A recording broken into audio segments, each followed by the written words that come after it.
manhwa The Reincarnated Assassin is a Genius Swordman, di mana sebelumnya dia dan teman-temannya sedang dalam perjalanan menuju sebuah desa untuk menjalankan misi keduanya. Nah, apa yang akan terjadi di misi keduanya ini? Apakah akan berjalan dengan lancar atau tidak? Tanpa banyak basa-basi lagi, kita langsung aja masuk ke dalam ceritanya. Di perjalanan menuju desa bernama Cebu, Raon dan kawan-kawan bertemu dengan anggota dari lapangan pelatihan ke-6. Di sini ketua pelatihan ke-6 dipimpin oleh seseorang bernama Crane Jeghar. Lalu Raon pun bertanya kenapa anggota pelatihan ke-6 ada di sana. Sementara itu Crane juga bertanya balik kepada Raon kenapa anggota pelatihan ke-5 juga ada di sana. Sebelumnya Raon sudah pernah mendengar kabar tentang Crane. Crane itu adalah anggota yang pernah terbaring di tempat tidur dalam waktu yang lama karena cedera. Tapi untuk saat ini kelihatannya Crane sudah sembuh jadi bisa bergabung dengan pelatihan ke-6. Dengan skill yang dimilikinya, Crane itu setidaknya bisa menjadi salah satu pengguna pedang level tinggi. Setelah itu, Crane pun berkata kalau mereka sedang menuju desa Cebu untuk menjalankan misi pembasmian orc. Lalu Crane pun bertanya kembali kepada Raon kalau dirinya ada urusan apa ke sana. Raon pun menjawab kalau mereka juga sama sedang menuju desa Cebu untuk menjalankan misi pembasmian orc. Crane pun berkata kembali kalau begitu apakah mereka semua diberi misi yang sama? Soalnya pelatihan ke-6 tidak diberitahu apapun soal itu. Mendengar pertanyaan tersebut, Raon pun cukup terkejut karena dirinya juga tidak tahu hal tersebut. Lalu kita dialihkan ke malam sebelum keberangkatan di bar pinggiran kota. Di sana ada Rimmer yang sedang membicarakan murid-muridnya di pelatihan ke-5 yang berhasil menyelesaikan misi sebelumnya di mana mereka bisa mengalahkan para bandit. Selain itu, di sini Rimmer juga sangat percaya diri kalau murid-muridnya akan berhasil juga dalam misi pembasmian orc yang sedang dijalankan. Kemudian, tiba-tiba instruktur pelatihan ke-6 pun datang menghampiri Rimmer dan berkata kalau misi pembasmian orc tersebut sebaiknya diberikan kepada pelatihan ke-6 saja. Pembasmian orc itu membutuhkan kerjasama daripada kekuatan individu. Apalagi pelatihan ke-5 itu lebih mementingkan kekuatan individu, jadi pelatihan ke-6 lebih cocok untuk misi tersebut. Baru-baru ini pelatihan ke-6 juga sudah menyelesaikan latihan yang sangat sulit tanpa satupun murid yang keluar. Jadi kemampuan mereka juga sudah meningkat sedikit. Oleh karena itu, misi pembasmiannya akan diambil alih oleh pelatihan ke-6. Mendengar hal tersebut, Rimmer pun berkata apakah instruktur pelatihan ke-6 terlihat begitu cemas dan banyaknya perhatian yang tertuju kepada pelatihan ke-5 akhir-akhir ini. Lalu Rimmer pun menyarankan untuk mengirim semua anggota pelatihan ke-5 dan ke-6 saja dalam misi yang sama. Para orc harus ditangani sebelum menjadi masalah yang terlalu besar bagi desa. Kalau mereka menjalankan hal tersebut sebagai misi dan mengirimkan anggota pelatihan ke-5 dan ke-6 lalu membiarkan para anggota bersaing, mereka akan menyelesaikannya dengan lebih cepat dan teliti. Rimmer pun bertanya kembali kepada instruktur pelatihan ke-6 apakah dirinya setuju.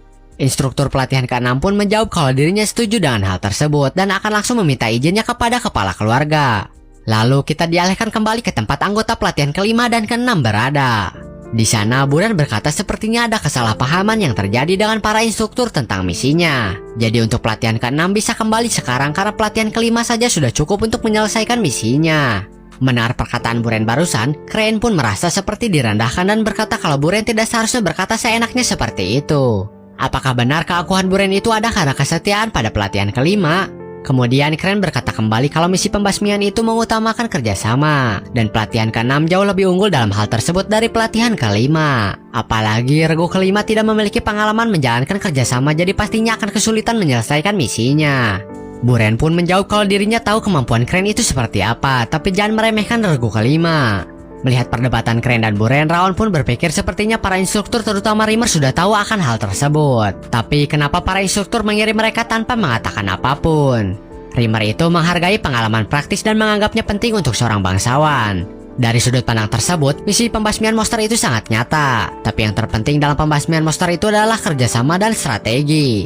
Selain itu, regu ke-5 masih belum memiliki cukup pengalaman dalam hal kerjasama dan strategi. Oleh karena itu, sepertinya Rimmer sengaja membuat regu ke-6 bersaing dengan regu ke-5 yang reputasinya sedang meningkat. Rimmer juga mungkin ingin mereka menyadari sendiri bahwa regu ke-5 itu masih kurang. Jika berpikir seperti itu, Raon merasa Rimmer itu benar-benar sangat licik dan semuanya jadi masuk akal. Sehingga Raon pun jadi bisa menyimpulkan kalau mereka semua harus mengalami pentingnya kerjasama secara langsung, karena semua sudah terjadi. Lalu Raon teringat kata-kata yang ibunya Raon katakan sebelum Raon pergi. Ibunya Raon berkata kalau ibunya itu ingin melihat Raon menjadi swordman yang melindungi semua orang. Setelah itu, Raon berkata kepada Buren dan Crane yang sedang berdebat. Raon memerintahkan kepada mereka untuk tenang karena mereka hanya akan menyanyiakan waktu saja. Raon juga berkata kalau mereka pastinya sadar kalau masalah tersebut tidak bisa diselesaikan dengan cara berdebat. Oleh karena itu, Raon pun menyarankan untuk menyelesaikan masalah tersebut dengan pertandingan antara kedua regu. Mendengar saran dari Raon, Buren pun bertanya apakah tidak masalah mereka semua melakukan pertandingan ragu sebelum memulai misi. Itu terlalu ceroboh karena bisa membuang-buang energi saat tidak tahu tantangan apa yang akan mereka hadapi ke depannya. Raon pun menjawab kalau salah satu ragu kelihatannya tidak bersedia untuk mundur. Apalagi Buren sendiri tidak berencana untuk menyerahkan misi tersebut kepada ragu ke-6. Lalu Raon pun berkata, karena misinya kali ini itu pembasmian, kelompok orc yang ada pasti beranggotakan cukup banyak. Dan itu artinya kemungkinan besar ada High Orc yang memimpin. Jadi pertandingannya itu adalah ragu yang menang akan memimpin misi tersebut dan yang kalah akan mendukung. Mereka akan mengalahkan pemimpin para orc, membubarkan kelompok orc, lalu menyelesaikan misi sesuai rencana. Ketika ragu yang memimpin tidak bisa mengatasi para orc, ragu yang mendukung akan mendapatkan kesempatan untuk maju. Mendengar usulan seperti itu, Crane pun setuju karena itu bukanlah ide yang buruk. Karena semuanya sudah ditentukan, mereka semua pun akan langsung naik ke atas gunung yang ada di depan mereka saat ini untuk melaksanakan pertandingannya. Setelah itu, pertandingan pun langsung dimulai, di mana Buren, Martha, dan anggota yang lainnya dari regu ke-5 langsung maju ke tempat regu ke-6 berada. Karena syarat untuk menangnya mudah, yaitu mengalahkan seisi tim atau merebut bendera musuh. Martha pun merasa kalau mereka tidak perlu rencana dan hanya perlu membuat semuanya bertarung satu persatu. Selain itu, Martha juga telah meremehkan regu ke-6 dan merasa dirinya bisa menghabisi semuanya sendirian. Lalu Martha pun sampai di tempat regu ke-6 dan langsung memulai pertarungannya. Sementara itu, Raon sedang duduk diam saja di belakang dan menggunakan kemampuannya yang bernama Legendary Sense, di mana dirinya bisa membayangkan semua situasi yang terjadi di pertarungan teman-temannya. Kemudian, Runan bertanya kepada Raon apakah tidak masalah membiarkan mereka bertarung tanpa rencana. Raon pun menjawab kalau mereka semua sangat percaya diri dan tidak mau mendengarkan Raon. Lalu Runan bertanya lagi kalau begitu apakah mereka mempunyai kesempatan untuk menang. Raon menjawab dirinya yakin kalau ragunya akan kalah dengan cara yang menyedihkan. Dan benar saja di dalam pertarungan Martha dan Buren mengalami kesulitan untuk menghadapi anggota regu ke-6. Hingga akhirnya Martha, Buren, dan anggota yang lainnya pun kembali ke tempat Raon dengan hasil kalah telak. Di sini Raon bertanya apakah semuanya semudah yang dipikirkan. Sepertinya dilihat dari keadaan semuanya mereka sudah siap untuk mundur. Mereka semua kalah tapi dunia tidak berdiam diri saja saat semuanya bertambah kuat. Jadi semuanya tidak bisa meremehkan lawan karena diabaikan oleh kerajaan Owen sebelumnya. Raon juga berkata kalau hasil tersebut adalah hasil yang sudah sepantasnya didapatkan karena bertarung tanpa strategi dan kerjasama, serta tanpa mengenali lawan terlebih dahulu. Selain itu, mereka juga terbawa keangkuhan dan akhirnya menyanyiakan energi, aura, dan bahkan membocorkan tekniknya kepada lawan. Sebagai swordman, mereka juga pastinya latihan setiap hari. Bukan karena performa regu ke-5 lebih baik berarti mereka bisa meremehkan regu ke-6. Lalu Runan pun bertanya kalau begitu apakah regu ke-5 akan kalah. Raon pun menjawab kalau mereka masih mempunyai kesempatan. Mendengar hal tersebut, Buren dan Martha pun terkejut dan berkata kalau mereka bersedia melakukan apapun untuk menang. Melihat anggota regu ke-6 masih mempunyai keinginan untuk mencoba, akhirnya Raon pun memberikan arahan kepada mereka caranya untuk bisa menang.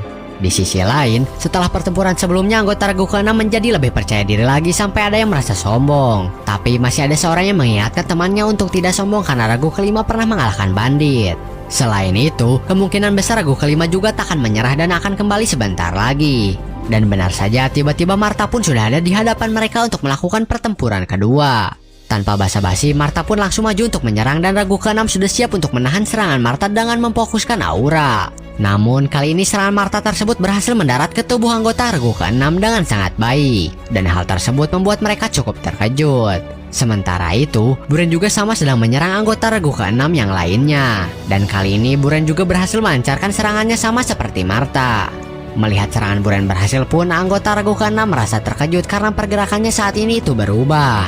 Cara bertarung Martha dan Buren saat ini berbeda 180 derajat dari yang sebelumnya. Oleh karena itu, anggota regu ke-6 pun berpikir apa yang membuat mereka mengganti gaya bertarungnya. Pertempuran pun terus berlangsung di mana Martha saat ini sedang memimpin jalannya pertarungan. Selain itu, Martha juga berpikir kalau ucapan Raon itu benar.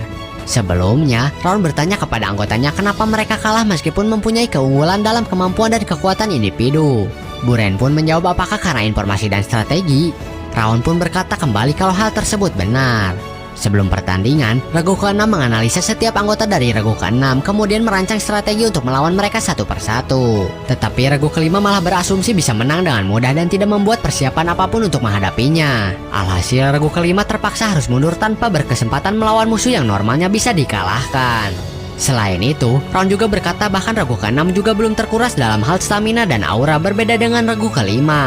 Memang keadaan regu ke-5 saat ini dirugikan, tapi bukan cuma mereka saja yang mampu mempersiapkan strategi dan informasi. Mendengar hal tersebut, Buren pun bertanya apakah Raon punya rencana. Raon pun menjawab kalau Crane saat ini sudah meningkatkan penglihatan dan kesadarannya. Berkat itu dirinya jadi bisa mengamati pergerakan semuanya dari kejauhan dan mengirimkan anggota yang bisa langsung menangkal setiap dari serangan dari anggota regu ke-5. Direncana Crane, untuk seseorang seperti Martha yang keunggulannya berada pada kekuatan dan daya tahan namun juga serangan sederhana, dirinya pasti mengirimkan Swordman yang bisa menahan serangan dan menguras aura Martha. Sementara itu, untuk mengatasi Buren yang menggunakan Swordmanship yang presisi namun lugas, dirinya pasti mengirimkan orang yang ahli dalam penalaran serangan dan itu bisa membuat Buren tidak bisa menyerang secara efektif. Oleh karena itu, solusi yang ada untuk regu ke-5 adalah mengganti lawan menjadi pilihan yang terbaik. Tapi Raon tahu hal tersebut itu bukan sesuatu yang akan anggota regu ke-5 setujui. Jadi Raon pun membuat rencana cadangan di mana Raon memerintahkan semuanya untuk mengganti gaya serangannya. Raon juga menjelaskan kalau kuda-kuda regu ke-6 itu kuat, terutama orang yang melawan Martha. Tetapi untuk aliran auranya lemah dan itu meninggalkan beberapa celah kecil pada mereka. Oleh sebab itu Raon meminta semuanya untuk menggunakan indranya dengan lebih peka untuk mencari celah-celah tersebut lalu menyerang mereka. Mendengar penjelasan tersebut, Martha dan Buren pun berkata bukannya Raon itu sepanjang waktu diam saja di belakang. Tapi kenapa Raon bisa menjelaskan hal tersebut seolah-olah menyaksikan langsung pertarungannya? Raon pun menjawab kalau insting Crane itu memang mengesankan. Tapi kalau soal insting, punya Raon jauh lebih tajam. Lalu kita kembali lagi ke pertarungan. Semuanya sudah berjalan sesuai dengan yang direncanakan, bahkan Runan sepertinya takkan kalah.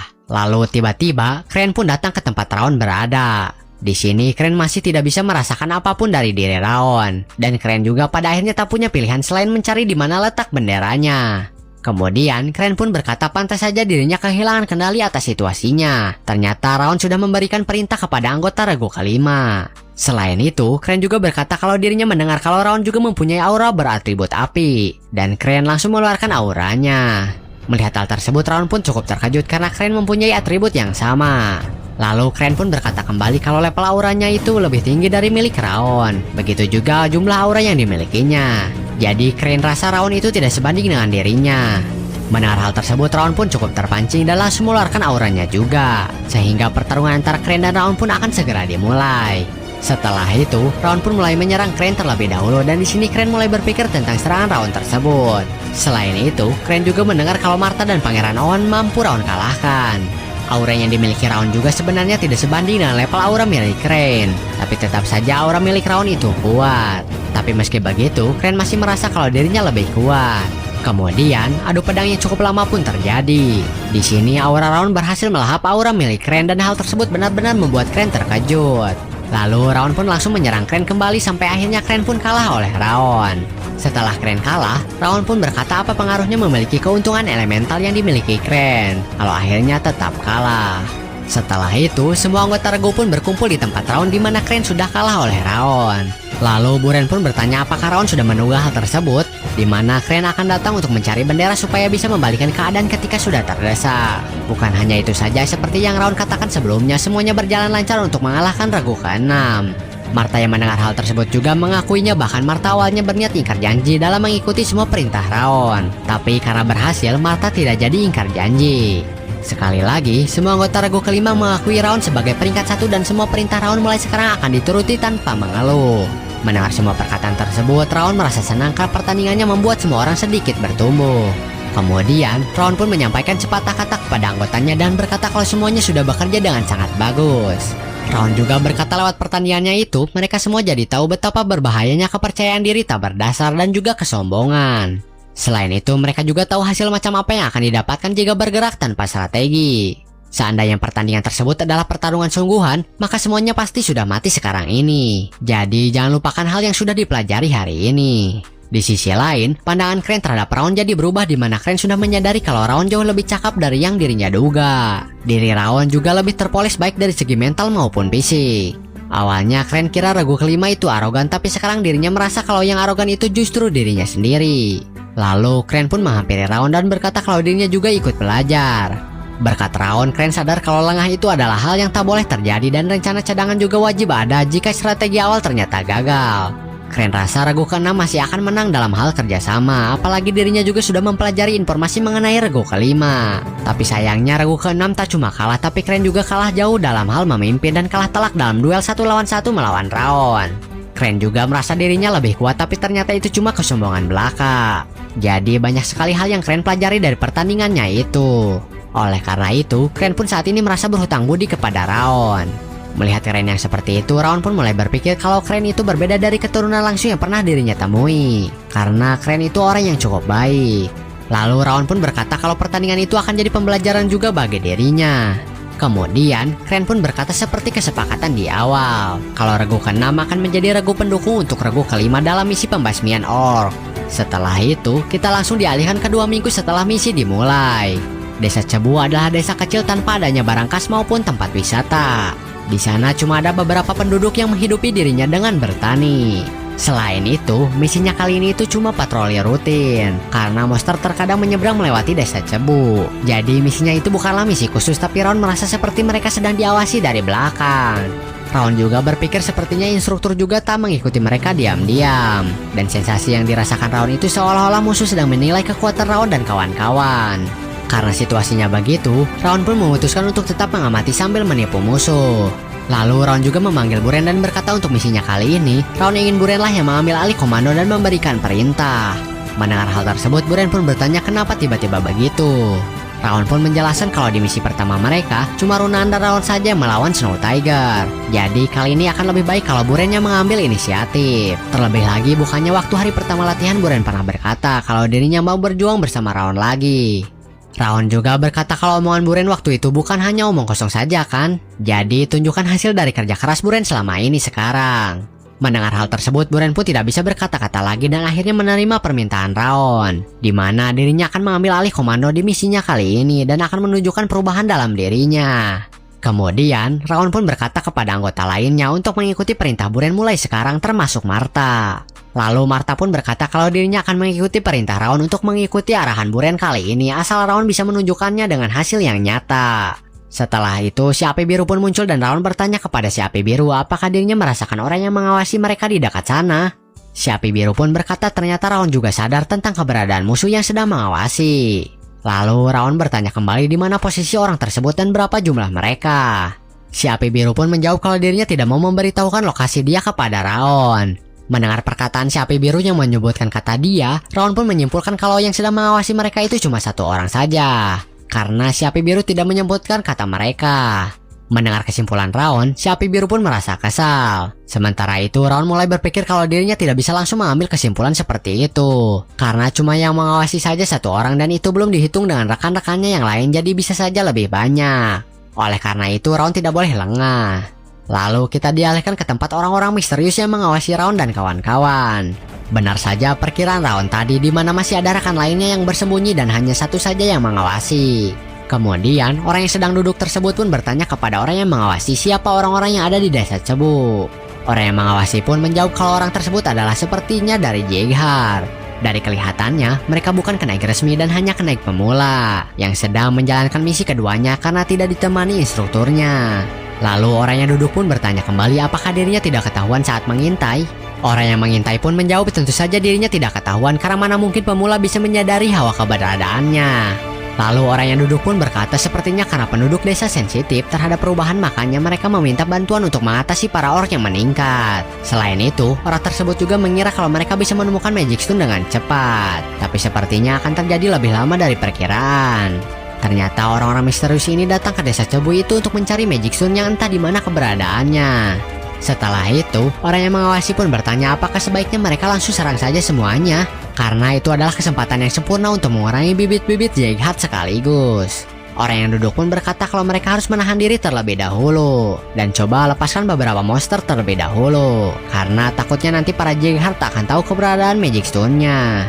Mengirim beberapa monster itu ditujukan untuk membuat para jahat merasa misinya itu sudah selesai dan akhirnya kembali ke tempat mereka.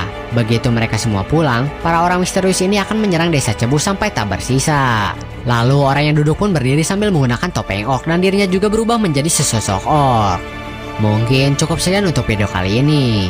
Di sini orang-orang misterius tersebut sudah merencanakan suatu rencana dan akan segera menjalankannya. Sementara itu Ron sudah menyadari kalau ada yang sedang mengawasi mereka. Nah, apa yang akan Ron lakukan untuk mencegah rencana orang-orang misterius berjalan dengan lancar?